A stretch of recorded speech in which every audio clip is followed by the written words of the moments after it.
Bom dia. Aula de Biologia hoje da terceira série. Nós vamos falar sobre membrana plasmática, mais especificamente sobre os tipos de transporte dessa estrutura.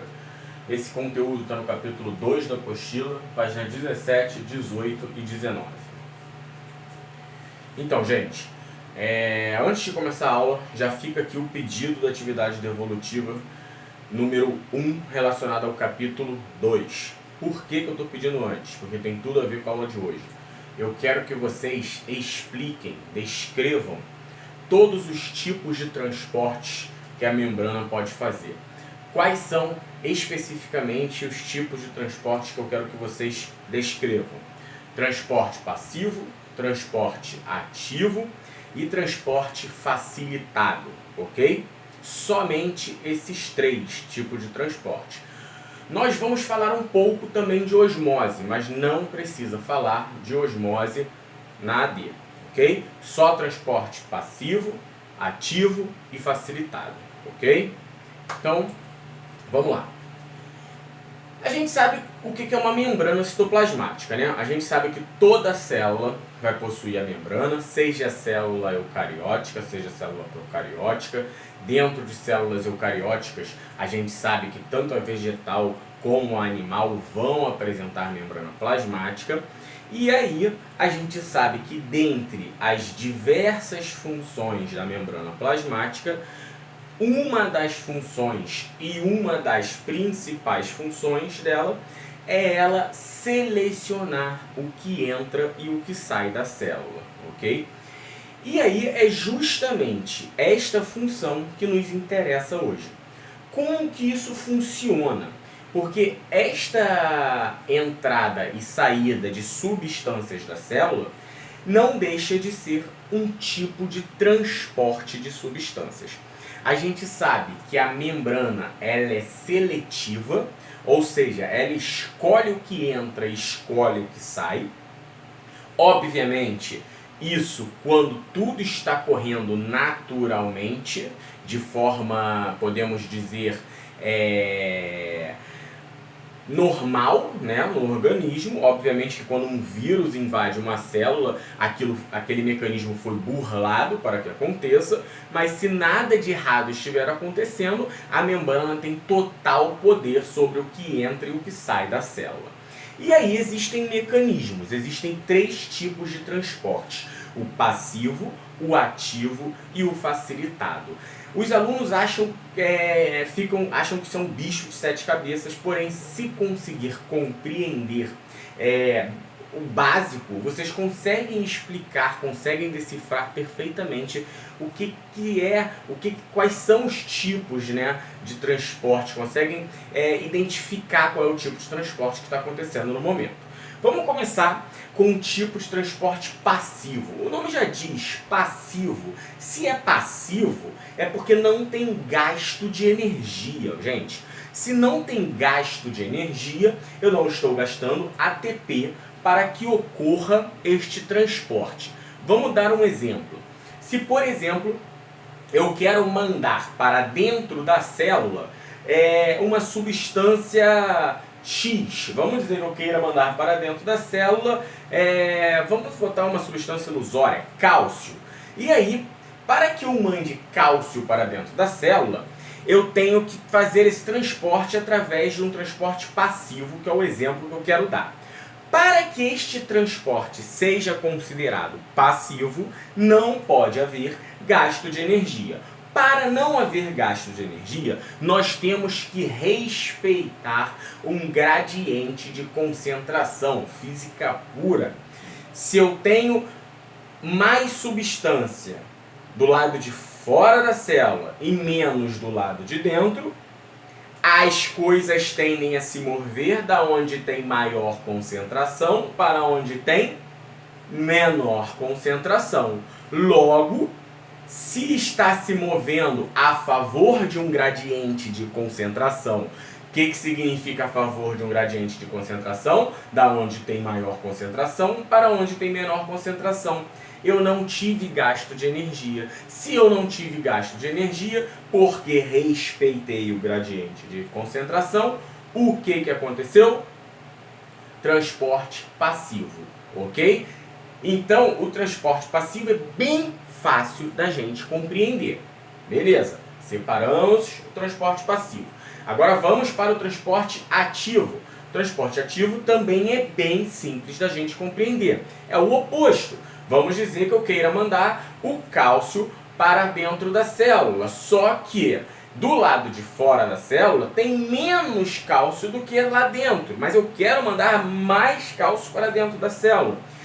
Eu não vou estar respeitando um gradiente de concentração, porque eu estou mandando contra esse gradiente. Então, para mandar esse cálcio, essa substância para dentro da célula, indo contra o gradiente de concentração, eu vou ter que dispor de energia, ou seja, gastar ATP, adenosina trifosfato.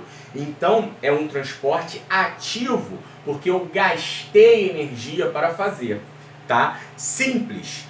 O maior exemplo que nós podemos dar que ocorre no nosso organismo de transporte ativo de substâncias. A bomba de sódio e potássio, que a todo momento precisa ocorrer para que ocorra sinapses e contrações musculares, e é um tipo clássico de transporte ativo. Um exemplo de transporte passivo: a troca gasosa entre as células, a saída e entrada de oxigênio e gás carbônico. Quando o gás carbônico sai da célula, eu tenho mais gás carbônico dentro da célula e menos no sangue. Por quê? Porque a célula está usando oxigênio e está produzindo gás carbônico. Então ela está cheia de gás carbônico dentro dela. Então ela manda para o sangue. O sangue que está vindo nas artérias é um sangue oxigenado, está cheio de oxigênio. E a célula não tem oxigênio, porque ela está usando o oxigênio, ela está gastando o oxigênio. Então o oxigênio passa do sangue para a célula. Um exemplo clássico de transporte passivo, ok? E aí agora vamos falar do transporte facilitado. Esse que é o bicho-papão para vocês, tá? Então vamos lá. Passivo e ativo mole, né? Qual é o transporte facilitado? Vamos lá. O que vem a ser o transporte facilitado? Digamos que eu quero transportar para dentro da célula uma substância, uma proteína, por exemplo. Só que esta proteína, ela tem maior quantidade do lado de fora da célula do que do lado de dentro da célula, tá?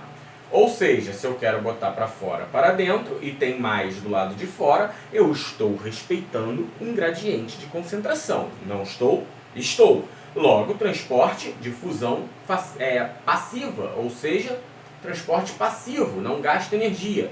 Só que tem um detalhe: determinadas substâncias são muito grandes para passarem pela membrana.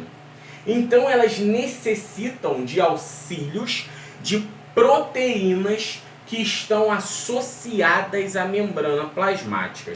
Elas ficam ligadas à membrana plasmática, mergulhadas na membrana plasmática, na camada de fosfolipídio da membrana plasmática. E aí, essa substância grande se liga de um lado dessa proteína, passa por ela e entra dentro da membrana, só passando por dentro da proteína. Ou seja, para que isso aconteça, esta proteína que estava associada à membrana, que está associada, teve que gastar energia. É um processo que despende energia. Então a membrana precisou gastar energia para realizar esse processo, tá? Ela facilitou o processo.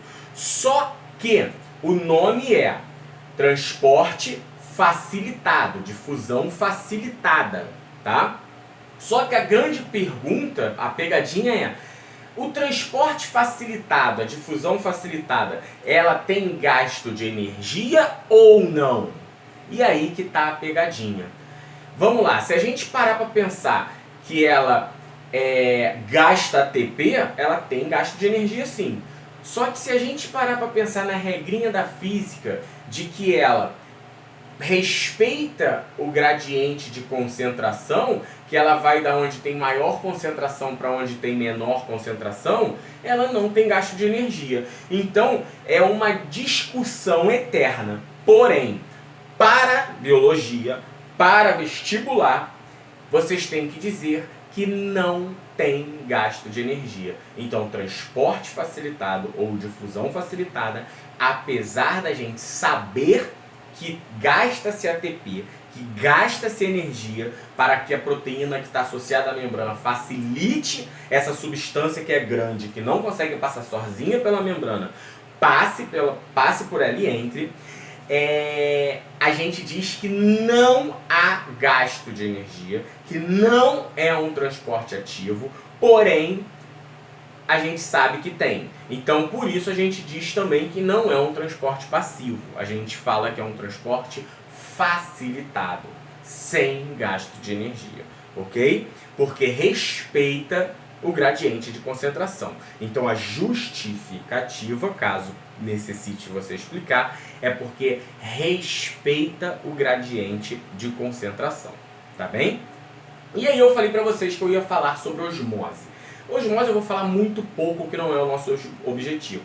Osmose, gente, é o transporte de solvente, ou seja, da água. É o mesmo princípio que a gente tem quando a gente fala de transporte facilitado e ativo, a gente está falando do soluto. Quando a gente vai falar de osmose, a gente fala do solvente, que é a água. É a mesma coisa, a água vai se mover de onde tem maior concentração, de onde tem maior quantidade de moléculas de água, para onde tem menor quantidade de moléculas de água. É basicamente isso que eu tenho para falar para vocês hoje de osmose, porque não é o nosso objetivo hoje. Nosso objetivo era esses três tipos de transporte da membrana, tanto que é só eles que eu peço na AD, ok? Muito obrigado, até a próxima.